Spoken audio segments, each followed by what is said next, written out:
खड़ खड़ करती राजधानी एक्सप्रेस जब पास से गुजरी तब उसका ध्यान टूटा।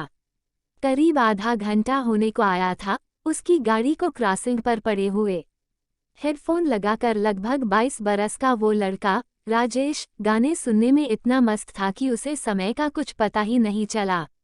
उसने झुककर पास वाली खिड़की से देखा। रात के उस सन्नाटे में खड़खड़ करती राजधानी एक्सप्रेस की आवाज़ और अंधेरे में चमकती ट्रेन की खिड़कियों ने उस आम आदमी को इतना खास बना दिया कि लगभग आधे घंटे से स्टेशन पर खड़ी उस लोकल गाड़ी का वो लोकल पैसेंजर सोच के सागर में डूबकर खुद को राजधानी एक्सप्रेस के एक कोच में महसूस कर रहा था।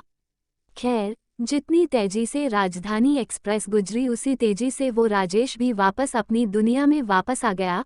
बाहर का सन्नाटा बढ़ रहा था और ट्रेन के उस लोकल डब्बे में शोर अपनी जगह बना रहा था। लोग अब व्यंग्यात्मक रूप से सरकार और रेलवे पर अपनी भावनाएं व्यक्त कर रहे थे। लगता है ड्राइवर को नींद आ गई है, एक महाशय ने कहा। नहीं नहीं, ये तो इंडिया है, दूसरे ने उनका समर्थन किया। अरे इंडिया तो पहले भी था, सरकार ही निकम्मी है, एक महिला ने बहस में हिस्सा लिया। बहस अब बढ़ गई थी। लोग अपने शिक्षित होने का प्रमाण देकर उस महिला पर अपना प्रभाव डालने की फिराक में थे। महाशय, जो खुद को अभी राजधानी एक्सप्रेस के एक कोच में महसूस कर रहे थे, हेडफोन निकालकर अब इस बहस का आनंद ले रहे थे और उनके चेहरे की वो शालीनता भरी मुस्कान उनके युवा होने का प्रमाण दे रही थी।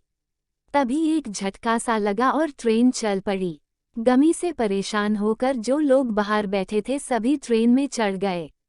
ट्रेन के कोच में भीड़ बढ़ चुकी थी और बहस अब अपने अंतिम सफर पर थी। एक अलग ही नज़ारा उस लोकल कोच में देखने को मिल रहा था।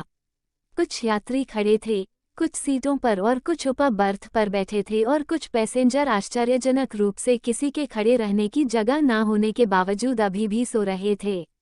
राजेश लगभग पिछले 2 घंटों से खड़ा था। वो शायद उस सोती हुई महिला को परेशान नहीं करना चाहता था, जिसकी साथी महिला ने अभी हाल ही हुई बहस में अपनी जिद दर्ज कराई थी।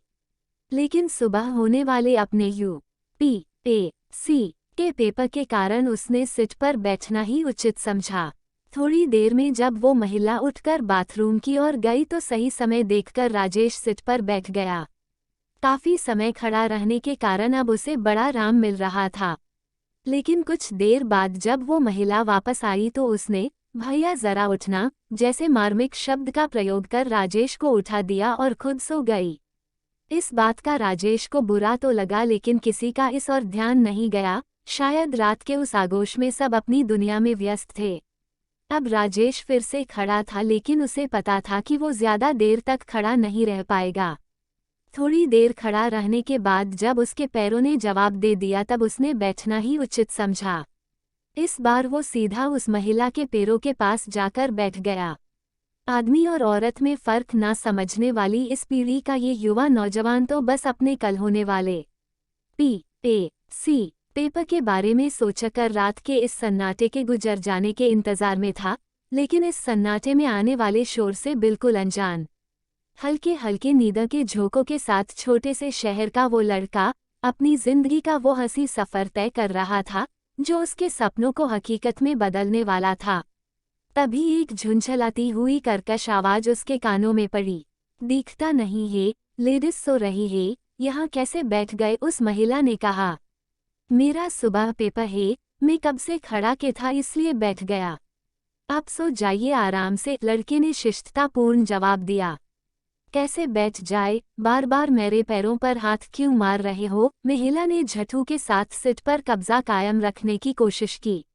लेकिन मैंने ऐसा कब किया? लड़के ने अपने बचाव में कहा। बहस अब बढ़ चुकी थी। सब उस नौजवान को गलत समझ रहे थे जो अभी भी वहीं खड़ा था। तभी उस साथी महिला ने उस लड़के को तमाचा रसीद दिया जिसने कुछ ही देर पहले हुई बहस में अपनी जिद दर्ज कराई थी। सभी का ध्यान अचानक इस ओर गया। लोग अब उन महिलाओं के साथ थे। नारी शक्ति अपने पूरे शवाब पर थी और पुरुष वर्ग नारी के सम्मान में अपना फर्ज निभा रहा था। भीड़ ने उस लड़के को बुरा भला बोलकर बाथरूम के पास खदेड़ दिया। अपने साथ हुए इस अपमान ने उस लड़के को खुद की नज़रों में ही गिरा दिया। बचपन से लेकर आज तक उस लड़के ने नारी को हमेशा माँ, बहन और प्रेमिका के रूप में ही देखा था और बस। प्रेम ही पाया था। नारी शक्ति का ये रूप उसने पहली बार देखा था। अपनी पूरी जिंदगी उसने जब कभी भी किसी महिला को बस या ट्रेन में खड़ा देखा तो उसने हमेशा अपनी सीट उनको दी, हमेशा महिलाओं का सम्मान किया। बात ये नहीं थी कि उसे भी बदले में सम्मान चाहिए था, पर इस तरह अपमान की भी उसे उम्मीद नहीं थी। अपने कोच के दरवाजे पर खड़ा वो खुद को इस दुनिया में सबसे अकेला महसूस कर रहा था। देश के लिए कुछ कर गुजरने की चाह रखने वाला वो युवा आज देश के इस महिला पुरुष के फर्क को समझ नहीं पा रहा था। उसके सारे सपने जो बस हकीकत में बदलने ही वाले थे, एक पल में ही धराशायी हो गए। उसके हाथों की पकड़ अब ढीली होती जा रही थी। हवा के झोंकों के साथ उड़कर हाथों पर गिरने वाली आंसुओं की बूंदें भी उसके जिंदा होने का प्रमाण नहीं दे पा रही थी। सुबह की उस किरण के साथ उस ट्रेन ने तो वो सफ़र पूरा किया, पर उस नौजवान ने नहीं। साथियों, आपको train short story in Hindi rail कहानी नौजवान की हमारी यह कहानी कैसी लगी हमें कमेंट सेक्शन में ज़रूर बताएं और हमारा YouTube चैनल सब्सक्राइब करें।